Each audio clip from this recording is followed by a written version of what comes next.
अरे मेरे कौम के लोगों, नींद से जागो, बिना डरे मुत्तहिद होकर मैदान में आओ।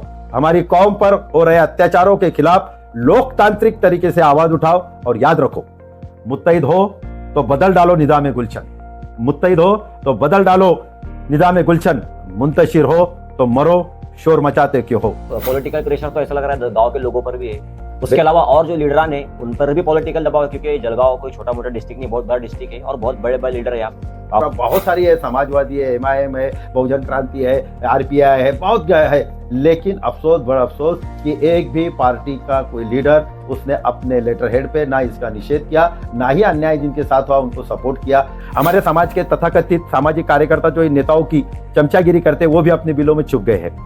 अलग अलग सियासी पार्टियों के महत्वपूर्ण पदों पे बैठे हुए हमारे समाज के लोग भी मुख्य दर्शक बने हैं। जरा सी बात पर उछल कूद मचाने वाले व्हाट्सएप यूनिवर्सिटी के सुरमा भी अब कहीं नजर नहीं आ रहे। अगर हमारी बेइज्जती ऐसी ही रही तो अल्लाह न करे हमारे घरों में घुसकर हम पर हमला किया जाएगा और हमारी हिमायत करने वाला कोई नहीं रहेगा। इसलिए मैं जो दुकान जली है, एक हिंदू भाई की भी दुकान जली है, इसी को लेकर राहत इंदौरी साहब ने कहा कि लगेगी आग तो आएंगे घर कई इज्जत में। यहाँ पर सिर्फ हमारा मकान थोड़ी है, तो सिर्फ हमारी दुकान थोड़ी, बहुत सारे लोगों की दुकान है, ठीक है बच गई, लेकिन उनकी भी जल सकती थी। तो अगर हम आग लगाने का काम करेंगे तो क्या हिंदू क्या मुसलमान सब इसमें बर्बाद हो जाएंगे।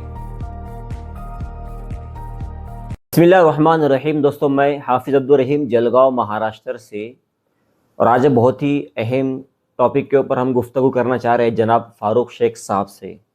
तो शेख साहब, सबसे पहले तो आपका स्वागत है, इस्तकबाल है हमारे यूट्यूब चैनल में।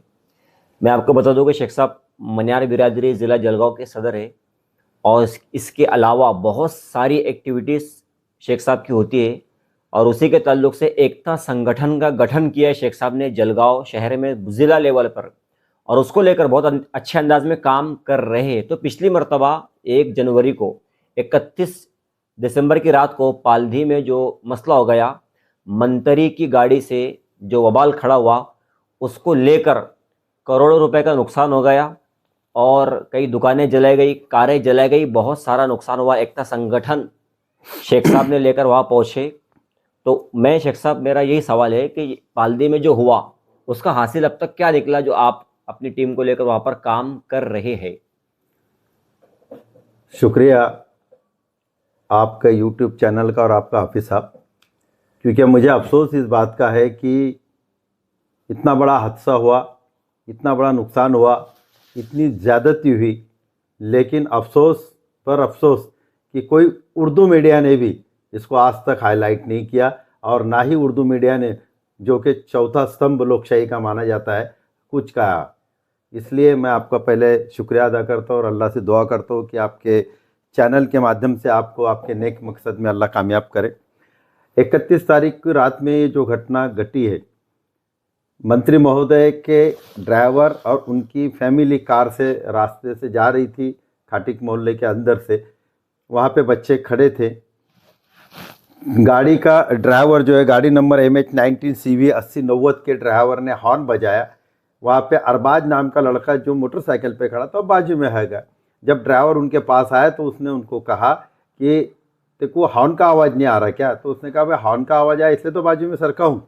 ऐसी उनकी बहस हुई, और बहस होने के बाद ड्राइवर और मंत्री महोदय की फैमिली चले गई वहाँ से।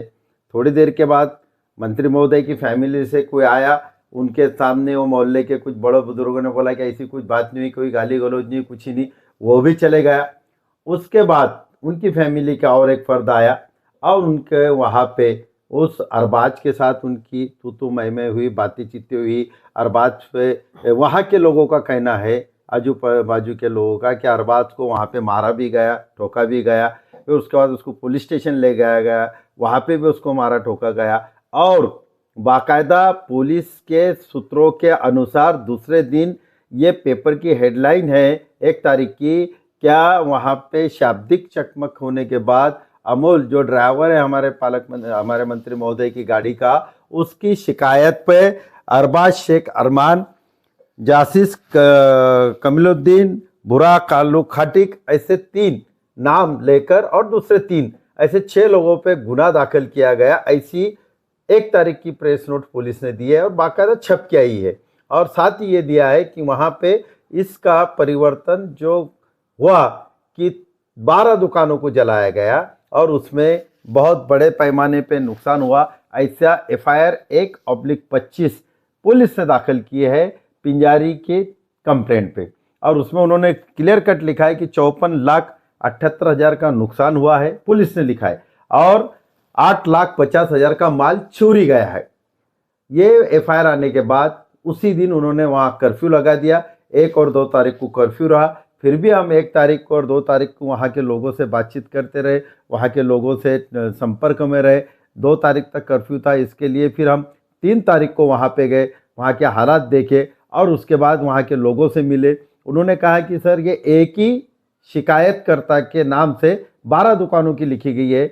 जब हमने उस पिंजारी साहब से मिले जिन्होंने ये शिकायत का लिखा, उन्होंने यही कहा कि मुझे 12 क्या कितनी दुकानें जली कुछ पता नहीं, पुलिस ने FIR तैयार कर दी थी, मैंने दस्तखत किया, जबकि मैंने ये कहा कि ये मेरी FIR नहीं, मेरी दुकान का नुकसान इतना इतना हुआ है, मेरी दुकान का नुकसान के बारे में मैं लिखता हूँ, मेरी दुकान जलते हुए मैंने देखी हुई, मेरे को आग बुझाने को भी मौका नहीं दिया जा रहा था, वहाँ पे मुंह पे कपड़े बांधे हुए लोग थे, लेकिन वो कोई चीज़ FIR में नहीं आई। FIR में सिर्फ पुलिस ने लिखा कि वहाँ पे अज्ञात 20 से 25 लोगों ने उन दुकानों को जला के नष्ट किया।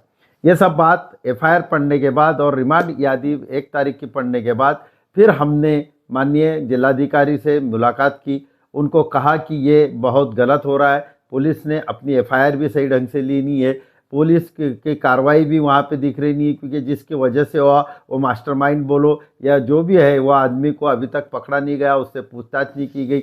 और अफसोस कि हमको 3 तारीख को जब हमने अरबाज से मिलने की कोशिश की उसके घर पे, तो उसके घर पे ये बताया गया कि अरबाज घर से चला गया है और उसको ये कहा गया है कि आप 1 से 1.5 महीना पालदी में दिखना नहीं। बड़ा अफसोस हुआ, हमने उनकी फैमिली को पूछा कि वो कहाँ है, उसको कितना मार लगा है, किसने मारा है, क्या मारा है, लेकिन उन्होंने डर और खौफ इतना था उस फैमिली पे कि उन्होंने किसी का नाम नहीं लिया, किसी का नाम बताया नहीं, और यही कहा कि अब मैं विधवा हूँ, मेरे को एकलौता एक बेटा है, मेरा वही ज़िंदगी का सहारा है, हमको कुछ नहीं करना है। ऐसे वो घबराई हुई औरत बोलने लगी। हमने उनको दिलासा दिया और ये बात भी हमने माननीय जिला दंडाधिकारी को बताई, माननीय पुलिस अधीक्षक को बताई कि इस तरह से ये हुआ है। फिर हमने वहाँ पे उनको रिटर्न में दिया कि जो नुकसान हुआ है वो 12 दुकानों का नहीं हुआ बल्कि 21 दुकानों का हुआ। हमने बाकायदा 21 लोगों की FIR लेके उनको लिख के दी, लेकिन पुलिस ने ये कहा कि अभी माहौल गर्म है, हम बाद में एक एक की लेंगे कंप्लेंट, लेकिन पुलिस ने नहीं ली। इसलिए 3 तारीख को जैसे ही कर्फ्यू उठा, वहाँ जाने के बाद लोगों ने अपनी शिकायत दी, उन्होंने नहीं लिखा, इसलिए 4 तारीख को वो कंप्लेंट बाकायदा रजिस्टर से पोस्ट से कर दी गई है, ताकि कल को इनको मुआवजे के लिए हाईकोर्ट रिट पिटीशन जाना पड़े या कहीं और जाना पड़े, शासन दरबारी जाना पड़े, तो इनके पास कुछ पुरावा नहीं था। इवन पुलिस ने पंचनामा 1, 2, 3 तारीख को भी नहीं करी। इवन महसूल का जो पंचनामा हुआ वो भी वक्त पर नहीं हुआ और उन्होंने सिर्फ दस्तखतें करी, लेकिन डिटेल पंचनामा कि इसकी दुकान में, मेरी दुकान में कितना माल था, कितना फर्नीचर था, कितना कैश था, कितना ये था, वो कुछ भी आज तक नहीं हुआ। इसलिए ये बात भी हमने माननीय पुलिस अधीक्षक से लेके माननीय अपर पुलिस अधीक्षक और वहाँ के PI को खुद मिल के जाके बताई। PI साहब से हमने ये दरख्वास्त की कि आपका 1 तारीख का जो रिमांड यादी है उसमें आपने कहीं पे ये उल्लेख नहीं किया, जबकि आपने 326G और F लगाया है, यानी आगजनी की आपने FIR में लिखा है, लेकिन आग लगी कैसे, आग कैसी लगाई गई, पेट्रोल से लगाई गई, रॉकेल से लगाई गई और कैसे लगाई, आपने कहीं पे किया नहीं। इसलिए हमने उनको कहा कि पेट्रोल कहाँ से लाया गया, इतने बड़े पैमाने पे एक साथ 20-25 लोगों का काम नहीं है, ये 10 एरिया में एक साथ 10-10 लोग गए हैं, तो ये कम से कम 100 लोगों का काम है। लेकिन फिर भी पुलिस ने अज्ञात 20 से 25 नाम लिखे और अफसोस कि हम जब उनसे फॉलोअप कर रहे हैं तो आज 3 तारीख का रिमांड अगर देखेंगे हम रिमांड यादी में, तो पुलिस ने सिर्फ 1 से 8 नंबर के आरोपी को अटक किया है। 8 से 15 आरोपियों को, 9 आरोपी को आज भी उन्होंने फरार बताया है और अज्ञात और 8 से 9-10 लोग बताया है। यानी आज 1 तारीख का मैटर है, 31 तारीख का मैटर है, 20 से 25 अज्ञात बताए, लेकिन आज भी पुलिस के हाथ में सिर्फ 8 आरोपी मिले हैं। लेकिन अफसोस कि पुलिस ने वो 8 आरोपियों ने कबूलात दी है कि हमने ये काम किया है, लेकिन अभी देखेंगे तो रिकवरी के नाम पे 0 है, जबकि उन्होंने कहा है उनके FIR में कि 8,50,000 का माल चोरी गया। वो चोरी का माल भी उन्होंने हस्तगत किया नहीं। जिस हथियारों से उन्होंने दुकानें फोड़ी वो हथियार भी जब्त नहीं किए। जिस पेट्रोल से उन्होंने जलाई दुकानें, उस पेट्रोल पंप वाले से जिन्होंने इनको बैरल में दिया, बॉटल में दिया, उनका उन्होंने अभी तक रिकवरी बताई नहीं, डिस्कवरी बताई नहीं।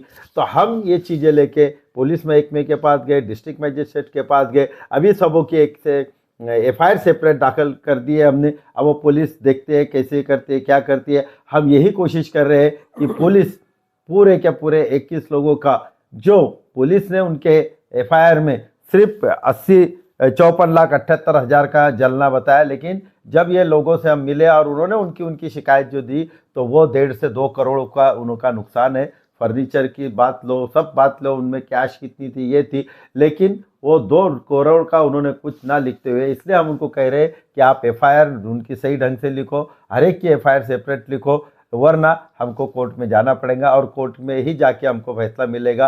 अफसोस इस बात का है कि शासन सरकार से तरफ से अभी कोई ऑफिसर ने साधे उन जले हुए दुकानदारों को किसी तरह की सहानुभूति भी नहीं बताई।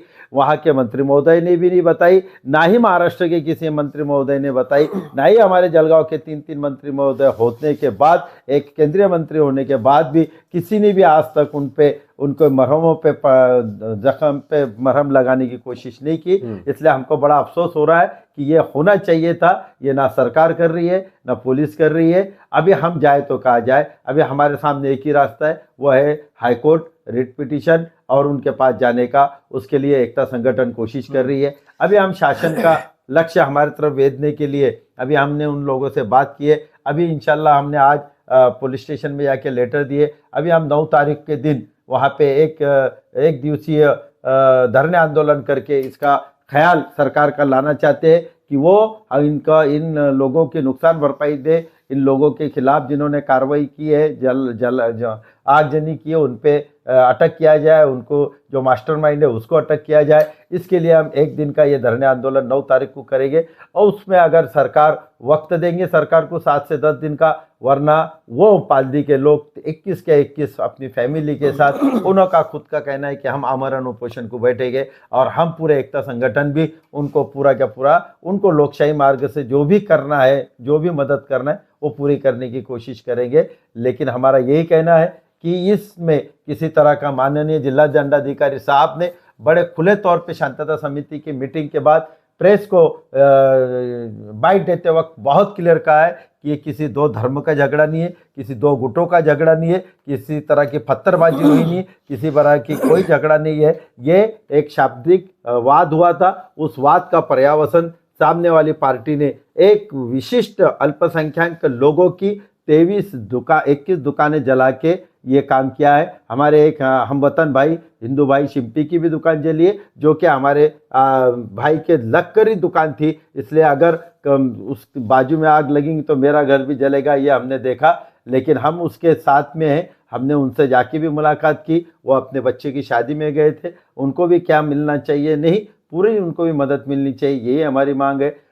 हमारी आज आपके माध्यम से ये कह रहा हूँ मैं कि हमारी यही मांग है कि जिनके साथ अन्याय हुआ है उनको न्याय दो, जिनका नुकसान हुआ है उनकी नुकसान भरपाई दो, जिन्होंने ये काम किया है उन पर सख्त कार्रवाई करो, जिन मास्टरमाइंड और जिन लोगों ने इनको सपोर्ट किया है उन पर भी कार्रवाई होना चाहिए। अभी तक 1 से आज 6 तारीख आ गई, लेकिन अभी तक सिर्फ 8 आरोपी को अटक की गई, जबकि सीसीटीवी के नाम हमने इनको दिए हैं कि आप अगर पालदी गांव में जाके देखेंगे तो वो जहाँ पे ये घटना हुई है उस सीसीटीवी में अगर देखेंगे तो सिद्धि विनायक ज्वेलर्स हो, संकल्प ट्रेडर्स हो, त्रिमूर्ति ज्वेलर्स हो, स्वामी समर्थ किराना हो, साई वेयर हाउस हो, यहाँ की सीसीटीवी, वहाँ के डीवीआर अगर पुलिस लेती है तो 1 मिनट में इनको सब आरोपी दिखेंगे कि कौन आरोपी थे, क्या थे। लेकिन अफसोस, बड़ा अफसोस के साथ कहना पड़ रहा है कि 6 दिन तक के पुलिस सिर्फ 8 आरोपी को अटक कर सकी, 7 नाम डिटेक्ट कर सकी और अभी 7 से 8 नाम बता रही है। जबकि हमारा ये कहना है कि ये संगनमत है, ये पूर्व नियोजित कट है। इसके लिए इसमें बहुत सारे लोग इन्वॉल्व है, जो एक साथ, जहाँ कहाँ हाईवे, कहाँ गांधी मार्केट, कहाँ मेन चौक, कहाँ पुलिस स्टेशन का बाजू में, ऐसे अलग अलग सेपरेट जगहों पे एक साथ 11:30 से 12 बजे तक ये आगजनी लगाई जाती है, दुकानें लूटी जाती है। लेकिन फिर भी हमारी पुलिस महकमे को आज तक वो आरोपी नहीं मिल पा रहे। इसलिए हम ये चाहते हैं कि इसकी पूरी की पूरी जांच हो, इसमें जो भी आरोपी हो उस पर कड़क से कड़क कार्रवाई हो। और उसके लिए एकता संगठन ने आज ये मीटिंग में फैसला किया कि इनको लोकशाही मार्ग से, कायदेशीर से लड़ा देके इनको इनके हक दिलाने की हम पूरी कोशिश करेंगे। तो सर शेख साहब, आपकी बातों से ऐसा लग रहा है कि पुलिस के ऊपर पॉलिटिकल दबाव है, मंत्री का दबाव है, ऐसा आपको लग रहा है? 100%। अगर दबाव नहीं रहता तो आज तक पुलिस, महाराष्ट्र की और खास करके जलगांव की पुलिस इमीडिएट डिटेक्ट करती थी कि इसमें 20-25 नहीं, इसमें 50-100 आरोपी है, कौन है, क्या है, किन्होंने बॉटल फेंकी, किन्होंने दुकानें तोड़ी, ये सीसीटीवी फुटेज में है। या जो आरोपी इनके पास मिले अभी 8 आरोपी, उनसे अगर वो पूछेंगी प्यार से, मोहब्बत से या पुलिस के ढंग से, तो वो बता देंगे कौन थे, किसने भेजा था, हमको क्या करे। लेकिन अफसोस कि वो रिमांड यादी में ये लिख रहे हैं कि उनके पास से कोई माल हस्तगत नहीं हुआ, वो हमको चौकसी में सहकार्य कर रहे नहीं, वो किसी का नाम नहीं बता रहे, उनके साथ कौन था वो भी बता रहे नहीं। यह अगर हमारे पुलिस महकमे बता रहा है कि ये नहीं बता रहे, तो ये साफ तौर पे है कि उन पर पॉलिटिकल प्रेशर है। तो सर पॉलिटिकल प्रेशर तो ऐसा लग रहा है गांव के लोगों पर भी है, उसके अलावा और जो लीडरान है उन पर भी पॉलिटिकल दबाव है, क्योंकि जलगांव कोई छोटा मोटा डिस्ट्रिक्ट नहीं, बहुत बड़ा डिस्ट्रिक्ट है और बहुत बड़े बड़े लीडर है यहाँ। कांग्रेस पार्टी है, राष्ट्रवादी पार्टी है, उसके अलावा भी बहुत सारी पार्टी है, उसमें भी बहुत सारे बड़े बड़े लीडर है जिन्होंने ये इन पार्टियों के लिए बहुत ज़्यादा मेहनतें की उनको वोट दिलाने के लिए। तो फिर ऐसे लीडर सामने आकर क्यों उस पर दबाव नहीं बना रहे मंत्री के ऊपर? बहुत सही कहा पटेल साहब आपने। क्या ना ही कोई भी, अभी हमने लोकसभा हो, विधानसभा हो, जिन पक्षों के नेताओं ने हमसे मिलकर, हमारे समाज को मिलकर हमें मतदान दो ऐसा कहा, हम लोगों ने उनको मतदान दिया। हम ऐसा नहीं कह रहे कि 100% भाजपा को वोटिंग नहीं हुआ। हमारे लोगों ने वहाँ पे धरनगांव में जो हमारे माननीय आमदार आए चुन के, मंत्री महोदय, उनको नशीराबाद के मुस्लिम समाज ने वोट दिया, धरनगांव के मुस्लिम समाज ने दिया, सिरसोली के समाज ने वोट दिया। तो मेरा कहना यही है कि हमारे को, हमारे जो माजी पालक मंत्री और आज के मंत्री महोदय, उनसे तवक्को थी क्या वो हम उनके गांव के लोगों को सहानुभूति बताएंगे, उनसे मिलेंगे, उनको नुकसान भरपाई देंगे। खैर उनकी फैमिली इन्वॉल्व होने की वजह से शायद वो उनसे मिले नहीं होंगे, या जो भी होगा उनको एक मंत्री महोदय होने से उनको जो कोई प्रोटोकॉल होगा उसके हिसाब से नहीं गएंगे। लेकिन अफसोस इसी बात का है पटेल साहब कि पूरे हमारे, आपने तो पार्टियों के नाम लिया, मैं बोल रहा बहुत सारी है, समाजवादी है, MIM है, बहुजन क्रांति है, RPI है, बहुत है। लेकिन अफसोस, बड़ा अफसोस कि एक भी पार्टी का कोई लीडर उसने अपने लेटर हेड पे ना इसका निषेध किया, ना ही अन्याय जिनके साथ हुआ उनको सपोर्ट किया। मैं तो ये कह रहा हूँ कि अगर यहाँ पर किसी समाज से, मैं खास करके बोल रहा हूँ कि अल्पसंख्यक के या माइनॉरिटी या मुस्लिम समाज के, जो अरबाज की गलती है, अरबाज ने जो कुछ किया, हम चाहते कि अरबाज पे कार्रवाई हो। अरबाज ने उनके साथ अपशब्द बोलना नहीं था, हम यही चाहते। लेकिन अगर अरबाज पे गुना दाखिल हुआ, ऐसा पुलिस की नोट है 1 तारीख को, तो फिर अगर वो गुना दाखिल होता है तो फिर अरबाज कहाँ है, अरबाज के साथ के तीनों साथी कहाँ है, उनको क्यों अरेस्ट किया गया नहीं, उनकी क्यों पुलिस कस्टडी रिमांड ली गई नहीं, उनको उनके साथ प्यार मोहब्बत से उनको ये क्यों कहा गया कि आप 1 से 1.5 महीना पालदी में मत दिखो। तो हमारी ये भी मांग है कि जिनकी वजह से झगड़ा हुआ नहीं, जिसका झगड़ा हुआ 2 आदमियों का, उनमें से दोनों से पूछा जाए कि बाद में जाके दुकानें जलाने वाले कौन थे, वो किसके इशारे पे उन्होंने दुकानें जलाए, और सिर्फ क्यों मुस्लिमों की दुकानें जलाए, इनका सवाल पूछना पड़ेगा। और ये सवाल पूछने के लिए मैं जलगांव शहर नहीं, जिले के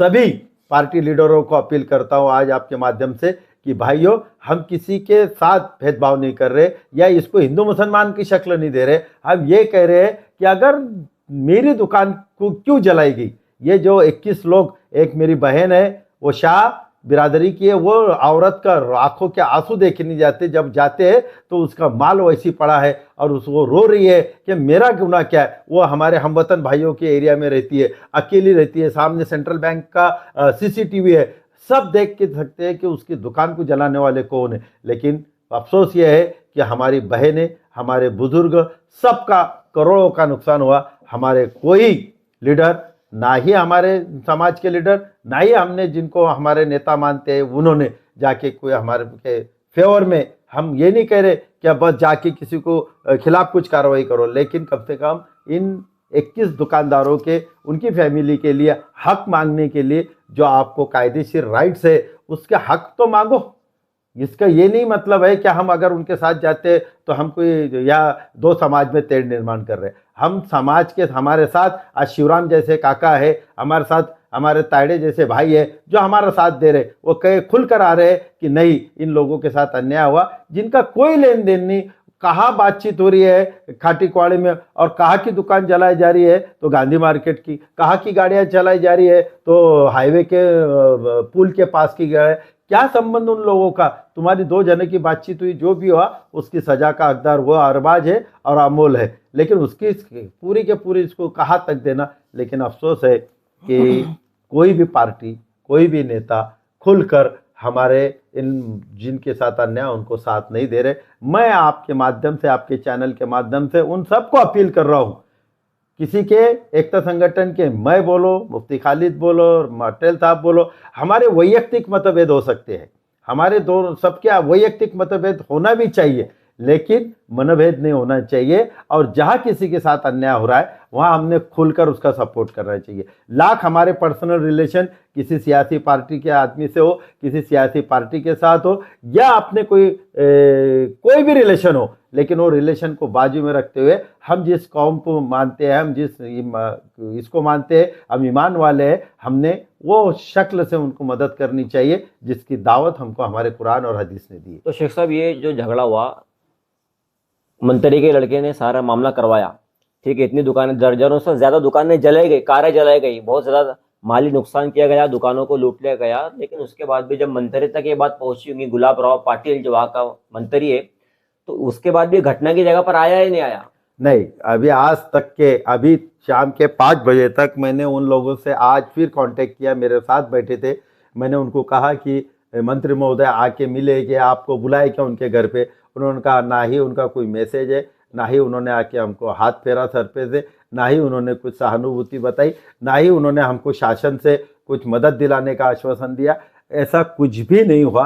और वही तकलीफ हमको हो रही है कि वहाँ के हमारे जो मंत्री महोदय है, उन्होंने वहाँ के लोगों से रास्ता कायम करके उनको दिलासा तो देना चाहिए था। अगर किसी के साथ होता तो हम वहाँ इमीडिएट जाते, उसको हम उसकी हौसला अफजाई करते, उसको ये देते। लेकिन अफसोस कि हमारे मंत्री महोदय ने किसी तरह का उनको कोई सहानुभूति भी नहीं की, और ना ही शासन से मदद का कुछ आश्वासन दिया। और ना ही, हमको और ज़्यादा अफसोस इस बात का है पटेल साहब कि हमारे हमवतन भाई शिंपी की चप्पल की दुकान जली, हमारे एक खान साहब के दुकान को लग के। लेकिन अफसोस इस बात का है कि पिछले वक्त भी जली, आज भी जली। तो हम जब जाते हैं, हम सभी को जो मदद देते हैं सभी को मिलके देते हैं। लेकिन थोड़ा सा दुख इस बात का हुआ कि हमारे हमवतन भाइयों की एक संगठन गई और उन्होंने वहाँ 35,000 की मदद सिर्फ अपने हमवतन उनके भाइयों को दी। वो थोड़ा अफसोस हुआ। वो देखकर भी ऐसा लगा कि आज भी तो हमारे पालक मंत्री जो सब समाज के लिए साथ में चलना है, आगे बढ़ना है, सब समाज के लिए काम विकास करना है, हर समाज को लेके ये करना है, ये जो उनके वृद्ध वाक्य है, उनके पक्ष के, उनके संगठन के, उनकी सरकार के, उसके हिसाब से कम अगर उनको भी कुछ मदद मिल जाती, उनको भी कुछ सहारा मिल जाता, तो हम कह सकते थे कि हाँ, हमारी सरकार में हमारे जो प्रतिनिधि है, वो हमारे अल्पसंख्यक का, हमारा माइनॉरिटी का भी उतना ही ख्याल दे रहे जितना अपने उन लोगों का ख्याल दे रहे। ठीक है सर, देखो जुल्म तो है, जो लोग सह रहे उनके हौसले के लिए आपने मैंने मीटिंग में वो जो आपने अशार पढ़े थे, जो कुछ पॉइंट है उसके अंदर मुझे बहुत अच्छे लगे, तो वो अगर आप बता देंगे तो। नहीं, मैंने एक अपने सभी लोगों को, उनके दिलों को जागरूक करने के लिए मैं 2 दिन से 3 दिन से परेशान हूँ। मैं यही सोच रहा हूँ कि क्यों नहीं आ रहे। तो मैंने उनके लिए ये कहा था कि भाई हमारे वोट लेने वाले सभी सियासी नेता संगठित तरीके से हमको निशाना बनाने वाली हिंसक घटना के मुख्य दर्शक क्यों बने हुए? हमारे समाज के तथाकथित सामाजिक कार्यकर्ता जो इन नेताओं की चमचागिरी करते, वो भी अपने बिलों में छुप गए हैं। अलग अलग सियासी पार्टियों के महत्वपूर्ण पदों पे बैठे हुए हमारे समाज के लोग भी मुख्य दर्शक बने हैं। जरा सी बात पर उछल कूद मचाने वाले व्हाट्सएप यूनिवर्सिटी के सुरमा भी अब कहीं नजर नहीं आ रहे। अगर हमारी बेहिसी ऐसी ही रही तो अल्लाह न करे हमारे घरों में घुसकर हम पर हमला किया जाएगा और हमारी हिमायत करने वाला कोई नहीं रहेगा। इसलिए मैं, ऐ मेरी कौम के लोगों, नींद से जागो। मैं इतना ही कहूँगा, क्योंकि मैं, किसी मेरे दोस्त अच्छे शायर ने कहा है कि ऐ मेरे कौम के लोगों, नींद से जागो, बिना डरे मुत्तहिद होकर मैदान में आओ। हमारी कौम पर हो रहे अत्याचारों के खिलाफ लोकतांत्रिक तरीके से आवाज उठाओ और याद रखो, मुत्तहिद हो तो बदल डालो निज़ाम गुलशन, मुत्तहिद हो तो बदल डालो निज़ाम गुलशन, मुंतशिर हो तो मरो शोर मचाते क्यों हो। यह हमारा जलगांव जिला एकता संगठन का ब्रीद है और इसी लाइन को लेते हुए मैं जागरूक कर रहा हूं हमारे सभी को, प्रशासन को भी जागरूक के लिए धरने आंदोलन रखा है। देखें हमारे इन भाइयों को, 21 दुकानदारों को, उन पे जो फैमिली डिपेंड है, आज 100 लोग आज बेघर हो गए, दुकान नहीं है, खाने को कुछ ही नहीं, लेकिन फिर भी उनकी भी नीयतें बहुत अच्छी है। उन्होंने यही कहा कि हम इंशाअल्लाह पूरा साथ देंगे, हमको जो मदद कर रहा है हम उनके साथ रहेंगे। हम किसी तरह से कोई भी पॉलिटिकल दबाव में या किसी तरह के इसमें नहीं आएंगे, या हम कुछ पैसे हमको अगर कोई देता है ये तो हमको शासन से ये है कि शासन अगर हमको पैसा देगा तो हम उसका यूटिलाइज करेंगे। लेकिन किसी फर्द ने अगर हमको कहा कि आप केसेस मत करो, आप ये बातें मत उठाओ, आपको हम इतना पैसा देते हैं, तो उन्होंने अपने ईमान को टटोला और ये कहा कि वक्त हम आमरण उपोषण में बैठ के अपने को